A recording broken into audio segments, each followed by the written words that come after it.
Hi, ನಾನು ನಿಮ್ಮ RK. ಇನ್ನೊಂದು ವಿಡಿಯೋ ಜೊತೆ ಇವತ್ತು ಬಂದಿದ್ದೀನಿ. ಇವತ್ತಿನ ಟಾಪಿಕ್ ಎಷ್ಟು ಮ್ಯೂಚುವಲ್ ಫಂಡ್ ನಾವು ನಮ್ಮ ಪೋರ್ಟ್ಫೋಲಿಯೋದಲ್ಲಿ ಇಡಬೇಕು ಅಂತ. ಸುಮಾರು ಬೇರೆ ಬೇರೆ ವಿಡಿಯೋ ನೋಡ್ತಾ ಇದ್ದೆ, ಅದರಲ್ಲಿ ಸುಮಾರು ಜನರಿಗೆ ಇದು ಕನ್ಫ್ಯೂಷನ್ ಇತ್ತು. ಸೊ ಇವತ್ತು ನಾನು ಸೆಬಿ ರಿಜಿಸ್ಟರ್ಡ್ ಯಾವುದೇ ರೀತಿಯ ಅಡ್ವೈಸರ್ ಅಲ್ಲ, ನಂತರ ಯಾವುದೇ ಕ್ವಾಲಿಫಿಕೇಶನ್ ಇಲ್ಲ, ಆದರೆ ಎಕ್ಸ್ಪೀರಿಯನ್ಸ್ ಇದೆ.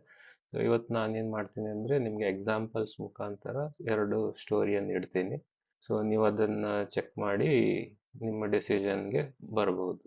ಸೊ ಈಗ ಆ ಎಕ್ಸಾಂಪಲ್ ನೋಡೋಣ. ಸೊ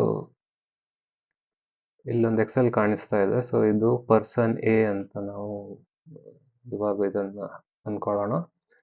ಸೊ ಪರ್ಸನ್ ಎ ನಿಮ್ಮ ಥರ ನಮ್ಮ ಥರ ಬಿಗಿನರ್. ಸೊ ಅವನಿಗೆ ಇನ್ವೆಸ್ಟ್ ಮಾಡಬೇಕು ಅಂತ ಇರುತ್ತೆ. ಸೊ ಯಾವುದೋ ಒಂದಿಷ್ಟು ಫಂಡ್ಸ್ ಎಲ್ಲ ಸಿಲೆಕ್ಟ್ ಮಾಡ್ತಾ ಮಾಡ್ತಾ ಒಂದೊಂದೇ ಆ್ಯಡ್ ಮಾಡ್ತಾ ಒಂದಿಷ್ಟು 10-11 ಸ್ಕೀಮ್ ಆಗ್ಬಿಟ್ಟಿದೆ ಪೋರ್ಟ್ಫೋಲಿಯೋದಲ್ಲಿ. ಒಂದು ನಿಫ್ಟಿ 50 ಇಂಡೆಕ್ಸ್ ಫಂಡ್ ಇದೆ, ಅದರಲ್ಲಿ ಯಾರೋ ಫ್ರೆಂಡ್ ಹೇಳ್ದ ಅಂತ ಒಂದು ಫ್ಲೆಕ್ಸಿ ಕ್ಯಾಪ್ ಆ್ಯಡ್ ಮಾಡ್ದ, ಮತ್ತೊಂದು ಮಲ್ಟಿ ಕ್ಯಾಪ್ ಫಂಡ್ ಅಂತಿತ್ತು, ಅದು ಆ್ಯಡ್ ಮಾಡ್ದ, ನಿಫ್ಟಿ ನೆಕ್ಸ್ಟ್ 50 ಅಂತ ಒಂದು ಬಂತು, ಅದು ಆ್ಯಡ್ ಮಾಡ್ದ, ಸ್ಮಾಲ್ ಕ್ಯಾಪಲ್ಲಿ ರಿಟರ್ನ್ ಜಾಸ್ತಿ ಅಂತ ಅದೊಂದು ಆ್ಯಡ್ ಮಾಡ್ದ, ಮತ್ತೊಬ್ಬ ಫ್ರೆಂಡ್ ಹೇಳ್ದ ಅಂತ ಇನ್ನೊಂದು ಸ್ಮಾಲ್ ಕ್ಯಾಪ್ ಇಟ್ಟರೆ ಜಾಸ್ತಿ ರಿಟರ್ನ್ ಬರುತ್ತೆ ಅಂತ ಇನ್ನೊಂದು ಆ್ಯಡ್ ಮಾಡ್ದ, ಮತ್ತೊಂದು ಆ್ಯಡ್ ಮಾಡ್ದ, ಮಿಡ್ ಕ್ಯಾಪ್ ಫಂಡನ್ನು ಆ್ಯಡ್ ಮಾಡ್ದ, ಮತ್ತೆ NFO ಅಂತ ಕೇಳ್ತಿರ್ತೀರ, ಇದು ಯಾವಾಗಲೂ ಬುಲ್ ಮಾರ್ಕೆಟಲ್ಲಿ ಜಾಸ್ತಿ ಬರೋದು. ಆ ಟೈಮಲ್ಲಿ ಯಾವುದೋ ಒಂದು ಹೊಸ ಸ್ಟ್ರಾಟಜಿ ತೊಗೊಂಡು ಬಂದಿದ್ದೀವಿ ಅಂತ ಹೇಳಿದ್ರು ಅಂತ ಅದು ತೊಗೊಂಡ, ಮತ್ತು ಇನ್ನೊಂದು ಯಾವುದೋ ಹೊಸತ್ತು ಬ್ರ್ಯಾಂಡ್ ಬಂದಿದೆ, ಅವ್ರು ಮ್ಯೂಚುವಲ್ ಫಂಡ್ ಲಾಂಚ್ ಮಾಡ್ತಾ ಇದ್ದಾರೆ ಅಂತ ಹೇಳ್ಬಿಟ್ಟು ಅವ್ರದ್ದು ಯಾವುದೋ ಒಂದು ಮ್ಯೂಚುವಲ್ ಫಂಡ್ ತೊಗೊಂಡ್ಬಿಟ್ಟ. ಮತ್ತೆ ಇನ್ನೊಂದು ಯಾವುದೋ ಬುಲ್ ರನ್ನಲ್ಲಿ ಎಲ್ಲ ಪಾಸಿಟಿವ್ ಅಲ್ಲಿ ಹೋಗ್ತಾ ಇತ್ತು, ಇಷ್ಟ ಆಯ್ತಲ್ಲ, ಇನ್ನೊಂದು ಯಾವುದೋ ಒಂದು ಒಳ್ಳೆ ನಡೀತಾ ಇದೆ ಅಂತ ಅದನ್ನು ತೊಗೊಂಡ್ಬಿಟ್ಟ. ಸೊ ಒಟ್ಟಲ್ಲಿ ಒಂದು 11 ಫಂಡ್ಸ್ ಆಗಿಬಿಟ್ಟಿದೆ ಪೋರ್ಟ್ಫೋಲಿಯೋದಲ್ಲಿ. ಸೊ ಅಂದ್ಕೊಳ್ಳಿ, ಎಲ್ಲದರಲ್ಲೂ ಒಂದು 1,000, 2,000, 500 ರೂಪಾಯಿ ಆ ಥರ ಸಿಪ್ ಮಾಡ್ತಾ ಇದ್ದಾನೆ. ಸೊ ಸಾಮಾನ್ಯ ವ್ಯಕ್ತಿ ನಿಮ್ಮ ಥರ. ಸೊ ತಿಂಗಳಿಗೆ ಒಂದು 10,000 SIP ಮಾಡೋಣ ಅಂತ ಹೇಳ್ಬಿಟ್ಟು ಎಲ್ಲದರಲ್ಲಿ ಒಂದು ಸ್ವಲ್ಪ ಅಂತ SIP ಮಾಡಿಬಿಡ್ತಾರೆ. ಸೊ ಇವಾಗ ಇಮ್ಯಾಜಿನ್ ಮಾಡಿ, ಇವರು ಕಾರ್ಪಸ್ ಒಂದು ವರ್ಷದಿಂದ ಏನೋ ಹೂಡಿಕೆ ಮಾಡ್ತಾ ಇದ್ದಾರೆ ಇವರು. ಸೊ ಒಂದು 10,000 ಎಲ್ಲದರಲ್ಲೂ ಆಗ್ಬಿಟ್ಟಿದೆ. ಸೊ ಒಂದು 1,10,000 ಕಾರ್ಪಸ್ ಆಗ್ಬಿಟ್ಟಿದೆ ಅನ್ಕೊಳ್ಳೋಣ. ಓಕೆ, ಸೊ ನೋಡೋಣ ಕ್ರಾಶ್ ಬಂದರೆ ಏನಾಗುತ್ತೆ ಅಂತ. ಸೊ ಇಮ್ಯಾಜಿನರಿ ಒಂದಿನ ಕ್ರಾಶ್ ಬಂತು. ಸೊ ಇವರು ಈ ಮೊತ್ತದಲ್ಲಿದ್ದರು. ಕ್ರಾಶ್ ಬಂದಾಗ ಏನಾಗುತ್ತೆ, ನಿಫ್ಟಿ 50 ಅಂದರೆ ನಿಮ್ಗೆ ಗೊತ್ತು, ನಾವು ಲಾಸ್ಟ್ ವಿಡಿಯೋದಲ್ಲಿ ನೋಡಿದ್ದೀವಿ. ಸೊ ಇದರಲ್ಲೆಲ್ಲ ಟಾಪ್ ಕಂಪನೀಸ್ ಇರುತ್ತೆ. ಸೊ ಇದು ಅಷ್ಟು ವಾಲಟೈಲ್ ಇರಲ್ಲ, ಜಾಸ್ತಿ ಬೀಳಲ್ಲ. ಸೊ ಇದು 10,000 ಇದ್ದದ್ದೇನೋ ಒಂದು 9,500 ಆಯಿತು. ಫ್ಲೆಕ್ಸಿ ಕ್ಯಾಪು ಇದರಲ್ಲೂ ಇವಾಗ ಜಾಸ್ತಿನೇ ಇವ್ರ fund managers high bull run ಎಲ್ಲ ಇರುವಾಗ, ರಿಸ್ಕ್ ಎಲ್ಲ ಇರುವಾಗೆಲ್ಲ ಜಾಗ್ರತೆಯಲ್ಲಿರ್ತಾರೆ. ಸೊ ಅದು ಜಾಸ್ತಿ ಬೀಳಲ್ಲ. ಸೊ ಒಂದು 9,200 ಬಿತ್ತು ಅಂತ ಅಂದ್ಕೊಳ್ಳಿ. ಸೊ ಇದೆಲ್ಲ ಇಮ್ಯಾಜಿನರಿ. ಸೊ ಯಾವುದೇ ಇದು ನೀವು ಡೈರೆಕ್ಟಾಗಿ ನಾನು ಹೇಳಿದೆ ಅಂತ ಇದು ಮಾಡಬೇಡಿ. ಸೊ ಇದು ಜಸ್ಟ್ ನನ್ನ ಎಕ್ಸ್ಪೀರಿಯನ್ಸಿಂದ ನಾನು ಹೇಳ್ತಾ ಇರೋದು ಹೆಂಗೆ ನಡೀತದೆ ಅಂತ.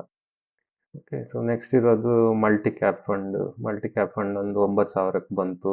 ನಿಫ್ಟಿ ನೆಕ್ಸ್ಟ್ 50 ಅಂದರೆ ನೆಕ್ಸ್ಟ್ 50 ಟಾಪ್ ಕಂಪನೀಸು, ಅದೊಂದು 9,400ಗೆ ಬಂತು. ಮತ್ತು ಸ್ಮಾಲ್ ಕ್ಯಾಪ್ಸ್ ಹೈ ರಿಟರ್ನ್ ಕೊಡುತ್ತೆ, ಆದರೆ ಬೀಳುವಾಗಲೂ ಹಂಗೆ ಬೀಳುತ್ತೆ. ಸೊ ಇದೆಲ್ಲ ಇಷ್ಟು 10,000 ಇದ್ದದ್ದು 8,500 ಆಯಿತು, 8,000 ಆಯಿತು, ಸೊ ಈ ಥರ ಇದೆಲ್ಲ ಕ್ರಾಶ್ ಬಂದಾಗ ಒಂದಿನ ಬಿತ್ತು ಅಂದ್ಕೊಳ್ಳಿ. ಓಕೆ, ಸೊ 1,10,000 ಇದ್ದಿದ್ದು ಮೊತ್ತ ಈಗ 95,900ಗೇನೋ ಬಂದ್ಬಿಟ್ಟಿದೆ. ಓಕೆನಾ, ಇದು ಒಂದು ಕ್ರಾಶ್ ಬಂದು 100ಇಂದ ಒಂದು 87%ಗೆ ಆಗಿದೆ ಪೋರ್ಟ್ಫೋಲಿಯೋ. ಸೊ 13% ಹತ್ರ ಬಿತ್ತು ಅಂತ ಅನ್ಕೊಳ್ಳಿ. ಇವಾಗ ಈ ಪರ್ಸನ್ ಎ ಹತ್ರ ಒಂದು 5,000 ರೂಪೀಸ್ ಇರುತ್ತೆ. ನೀವು ಇಮ್ಯಾಜಿನ್ ಮಾಡಿ, ಈ ದಿನ ನಿಮಗೆ ಭಯ ಆಗುತ್ತೆ, ಆದರೆ 5,000 ರೂಪೀಸ್ ಇದೆ, ಏನೋ ರಿಸ್ಕ್ ತಗೊಂಡು ಮಾಡೋಣ ಅಂತ ಅಂದ್ಕೊಂಡು ನೀವು ಎಕ್ಸ್ಟ್ರಾ ಆ್ಯಡ್ ಮಾಡ್ತೀರಾ ಅದಕ್ಕೆ. ಸೊ ಎಲ್ಲಿಗೆ ಆ್ಯಡ್ ಮಾಡ್ತೀರಾ ಹೇಳಿ ನೀವು ಆ್ಯಡ್ ಮಾಡೋದಿದ್ರೆ ಇಷ್ಟು ಫಂಡಲ್ಲಿ ಯಾವುದಕ್ಕೆ ಆ್ಯಡ್ ಮಾಡ್ತೀರಾ ಅಂತ ಅದೊಂದು ಕನ್ಫ್ಯೂಷನ್.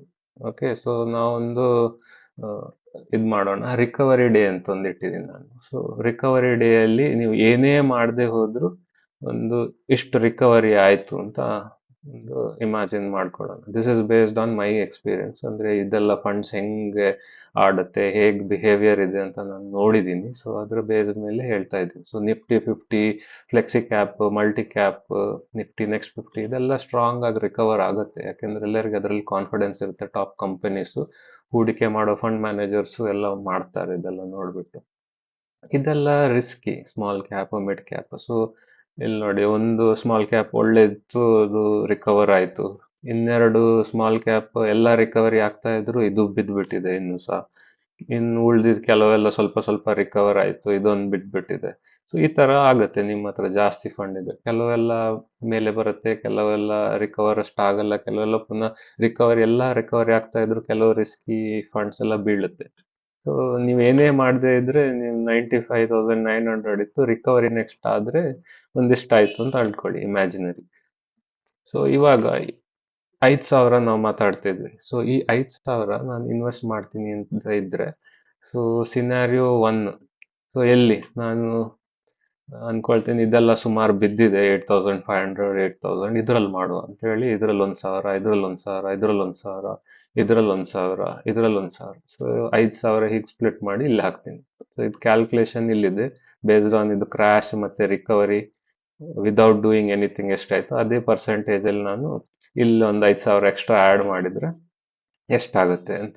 ಸೊ ಕ್ರಾಶ್ ಡೇ ಇದು 95,900 ಇತ್ತು, 5,000 ಆ್ಯಡ್ ಮಾಡಿದ್ರೆ 1,900,000 ರುಪೀಸ್. ಸೊ ಇದು ಸೇಮ್ ರೇಟಿಗೆ ರಿಕವರಿ ಆದರೆ, ಸೊ ಈ ಥರ ಬರುತ್ತೆ ಕ್ಯಾಲ್ಕುಲೇಷನ್. ಸೊ ಇದರ ಪ್ರಕಾರ ಸೇಮ್ ಇಲ್ಲಿ ಕ್ರಾಶ್ ಮತ್ತೆ ರಿಕವರಿಯಲ್ಲಿ ಹೇಗಾಗಿದೆ ಅದೇ ಪರ್ಸೆಂಟೇಜಲ್ಲಿ ಚೆಕ್ ಮಾಡಿದರೆ ಈ ಥರ ಬರುತ್ತೆ. ಸೊ 1,900,000 ಇದ್ದಿದ್ದು 1,04,092 ರೂಪಾಯಿ ಹತ್ರ ಸುಮಾರು ಬರುತ್ತೆ. ಸೊ ಇದೇನಾಯ್ತು ಇವಾಗ, ನಿಮ್ಮದು ಕ್ರ್ಯಾಶ್ ಆಗಿತ್ತು ಒರಿಜಿನಲ್ ಅಮೌಂಟ್ 87ಗೆ ಬಂದಿದ್ರಿ. ಸೊ ರಿಕವರಿ ಏನೂ ಮಾಡದೇ ಇದ್ದಿದ್ರೆ 90 ಆಗ್ತಿತ್ತು. ಇಲ್ಲಿ ನೀವೇನು ಒಂದು 5,000 ಜಾಸ್ತಿ ಹಾಕಿದ್ದೀರಿ. ಸೊ ಈಗ ಇನ್ವೆಸ್ಟೆಡ್ ಅಮೌಂಟ್ ನಿಮ್ದು ಒಟ್ಟು 1,15,000. ಸೊ ಅದು ಈಗ ರಿಕವರಿ ಆದಮೇಲೆ 90.5% ಹತ್ರ ಇರ್ತೀರಿ ನೀವು, as compare to your actual first ಎಷ್ಟಿತ್ತು ಅದು ಕಂಪೇರ್ ಮಾಡಿ. ಈಗ ಇನ್ನೊಂದು ಸಿನಾರಿಯೋದಲ್ಲಿ ಏನು ಮಾಡಿದ್ದೀನಿ ಅಂದರೆ, ಈ ಪರ್ಸನ್ನೇ ಇದು ರಿಸ್ಕಿ ಫಂಡ್ಸ್ಗಳಲ್ಲಿ ಹಾಕದೆ ಸ್ವಲ್ಪ ಸೇಫ್ ಇರುವಂಥದ್ರಲ್ಲಿ ಹಾಕ್ತಾನೆ. ಇನ್ನೂ ಜಾಸ್ತಿ ಕ್ರಾಶ್ ಆದರೆ ಇರ್ಲಿಪ್ಪ, ನನಗೆ ಅಷ್ಟು ರಿಸ್ಕ್ ಬೇಡ, ಇದರಲ್ಲಿ ಮಾತ್ರ ಹಾಕ್ತೀನಿ ಅಂತ. ಸೊ ಆ ರೀತಿಯಲ್ಲಿ ಕ್ಯಾಲ್ಕುಲೇಟ್ ಮಾಡಿದರೆ ಸೇಮ್ ಕ್ಯಾಲ್ಕುಲೇಷನ್ ಇಲ್ಲಿ ನೋಡ್ಬೋದು, ನೀವು ಕ್ಯಾಲ್ಕುಲೇಟ್ ಮಾಡ್ಬೋದು. ಸೊ ಇದೇನಾಗುತ್ತೆ, ಇದು ಒಂಚೂರು ಜಾಸ್ತಿ ರಿಟರ್ನ್ ಕೊಡುತ್ತೆ, ಯಾಕಂದ್ರೆ ಇದು ಸ್ವಲ್ಪ ಸೇಫರ್. ಸೊ ಇದು ಲಾಸ್ಟಿಗೆ ನಿಮ್ಮದು ಕಾರ್ಪಸ್ ಅನ್ನ 1,04,304 ಹತ್ರ ಅಂದಾಜು ಬರುತ್ತೆ, ಈ ಥರ ಆದರೆ ಸಿನಾರಿಯೋ. ಸೊ ಆವಾಗ ಒಂದು 90.7% as compare to your original invested ನೀವು ಬರ್ತೀರ. ಇವಾಗ ಅನ್ಕೊಳ್ಳಿ, ನೀವು ಸಿಂಪಲ್ ವ್ಯಕ್ತಿ, ನಿಮ್ಗೆ ಬೇರೆ ಕೆಲಸಗಳೆಲ್ಲ ಇರುತ್ತೆ. ಸೊ ಇಷ್ಟೆಲ್ಲ ಫಂಡ್ ನಿಮ್ಗೆ ಮ್ಯಾನೇಜ್ ಮಾಡೋದಕ್ಕಾಗತ್ತಾ? ಥಿಂಕ್ ಮಾಡಿ. ಸೊ ಕ್ರ್ಯಾಶ್ ಬಂದಾಗ ನಿಮ್ಮ ಹತ್ರ ಇಷ್ಟಿಷ್ಟೆಲ್ಲ ಡಿಫ್ರೆಂಟ್ ಕಾರ್ಪಸ್ ಇರುತ್ತೆ ನಿಮ್ಮ ಹತ್ರ, ಆದರೆ ಲಿಮಿಟೆಡ್ ಇನ್ಕಮ್ ಇಂದ ಇನ್ವೆಸ್ಟೇಬಲ್ ಹಣ ಇರುತ್ತೆ. ಸೊ ಇದನ್ನೆಲ್ಲ ನೀವು ಹೀಗೆ ಕ್ರ್ಯಾಶ್ ಆದರೆ ನಿಮ್ಮಿಂದ ಇದೆಲ್ಲ ಟಾಪ್ ಅಪ್ ಮಾಡೋದಕ್ಕೆ ಆಗತ್ತಾ, ಅಥವಾ ನಿಮ್ಮಿಂದ ಸುಮ್ಮನೆ ಕೂರಕ್ಕಾಗತ್ತಾ? ಕ್ರ್ಯಾಶ್ ಬಂದ್ರೆ ಬರ್ಲಿ, ಇನ್ನೊಂದಿನ ರಿಕವರಿ ಆದ್ರೆ ನೋಡೋಣ ಅಂತ ಸುಮ್ಮನೆ ಕೂರಕ್ಕಾಗತ್ತಾ? ಅದು ಥಿಂಕ್ ಮಾಡಬೇಕಾಗತ್ತೆ. ಸೊ ಇದು ಒಂದು ಫುಲ್ ಸಿನಾರಿಯೋ. ಸೊ ಇದನ್ನೆಲ್ಲ ಥಿಂಕ್ ಮಾಡಿಬಿಟ್ಟು ನೀವು ಡಿಸಿಷನ್ ತಗೊಳ್ಬೇಕಾಗತ್ತೆ, ಎಷ್ಟು ಫಂಡ್ಸ್ ನಿಮ್ಮ ಪೋರ್ಟ್ಫೋಲಿಯೋದಲ್ಲಿ ಇರಬೇಕು ಅಂತ. ಮತ್ತೆ ಈಗ ನೀವು ಇವಾಗಲೇ ಸುಮಾರು ಫಂಡಲ್ಲಿ ಇನ್ವೆಸ್ಟ್ ಮಾಡಿದ್ದೀರಿ. ಸೊ ಇವಾಗ ನಿಮಗೆ ಅದನ್ನು ಸ್ವಲ್ಪ ಕಟ್ ಡೌನ್ ಮಾಡಿ ಸ್ವಲ್ಪ ಇಂಪ್ರೂವ್ ಮಾಡಬೇಕು ಅನ್ಸಿದ್ರು ಇವಾಗ ಪ್ರಾಬ್ಲಮ್ ಎಲ್ಲ ಏನಿದೆ ಹೇಳ್ತೀನಿ. ಸೊ ಟ್ಯಾಕ್ಸ್ ಬೀಳುತ್ತೆ ರಿಡೀಮ್ ಮಾಡಿದಾಗ, ಎಕ್ಸಿಟ್ ಲೋಡ್ ಅಂತ ಇರುತ್ತೆ ಫಂಡ್ ಹೌಸ್ ಇದು, ಅದು ನೋಡ್ಬೇಕಾಗತ್ತೆ ಎಷ್ಟು ನಿಮ್ಮ ರಿಟರ್ನ್ಸ್ ಅನ್ನೋದು ತಿಂದ್ಬಿಡುತ್ತೆ ಅಂತ. ಕೆಲವೆಲ್ಲ ನೀವು ಗೊತ್ತಾಗದೆ ELSS, ರಿಟೈರ್ಮೆಂಟ್ ಅಂತದೆಲ್ಲ ಸ್ಕೀಮ್ ತಗೊಂಡ್ರೆ ಲಾಕ್ ಇನ್ ಇರುತ್ತೆ, ನಿಮ್ಗೆ ಬೇಕಿದ್ರೂ ರಿಡೀಮ್ ಮಾಡೋದಕ್ಕಾಗಲ್ಲ. ಮತ್ತೆ ಎಕ್ಸ್ಪೆನ್ಸ್ ರೇಷಿಯೋಗಳೆಲ್ಲ ಇರುತ್ತೆ. ಸೊ ಇದರಲ್ಲೆಲ್ಲ ಎಕ್ಸ್ಪೆನ್ಸ್ ರೇಷಿಯೋ ಜಾಸ್ತಿ ಇದ್ರೆ ನಿಮ್ಮ ರಿಟರ್ನ್ಸ್ ಹೆಂಗೋ ಅದೇ ಕಮ್ಮಿ ಆಗತ್ತೆ. ಸೊ ನೀವು, ನಾನೇನು ಸಜೆಷನ್ ಕೊಡಲ್ಲ, ಜಸ್ಟ್ ಒಂದು ಎಕ್ಸಾಂಪಲ್ ನಾನು ಇಲ್ಲಿ ಡಿಸ್ಪ್ಲೇ ಮಾಡಿದ್ದೀನಿ. ಸೊ ಬೇಸ್ಡ್ ಆನ್ ದಿಸ್ ನೀವು ನಿಮ್ಮ ಡಿಸಿಷನ್ ತಗೊಳ್ಬೋದು. ಓಕೆ. ಸೊ ನೆಕ್ಸ್ಟ್ ಒಂದು, ಜಸ್ಟ್ ಬೇಗನೆ ಇನ್ನೊಂದು ಸಿನಾರಿಯೋ ತೋರಿಸ್ತೀನಿ, ಪರ್ಸನ್ ಬಿ ಅಂತ. ಸೊ ಪರ್ಸನ್ ಬಿ ಏನಿಲ್ಲ, ಅವನಿಗೆ ಅಷ್ಟು ಜಾಸ್ತಿ ಎಲ್ಲ ತಲೆಬಿಸಿ ಏನು ಮಾಡೋಕ್ಕೆ ಹೋಗಲ್ಲ.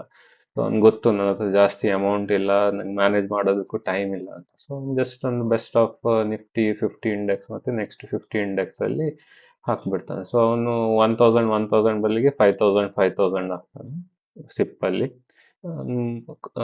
ಒಂದು ಕಾರ್ಪಸ್ ಸಾಧಾರಣ ಇಷ್ಟ ಆಗಿರುತ್ತೆ. ಸೊ ಕ್ರ್ಯಾಶ್ ಬಂದಾಗ ಇಷ್ಟು ಕಮ್ಮಿ ಆಗುತ್ತೆ.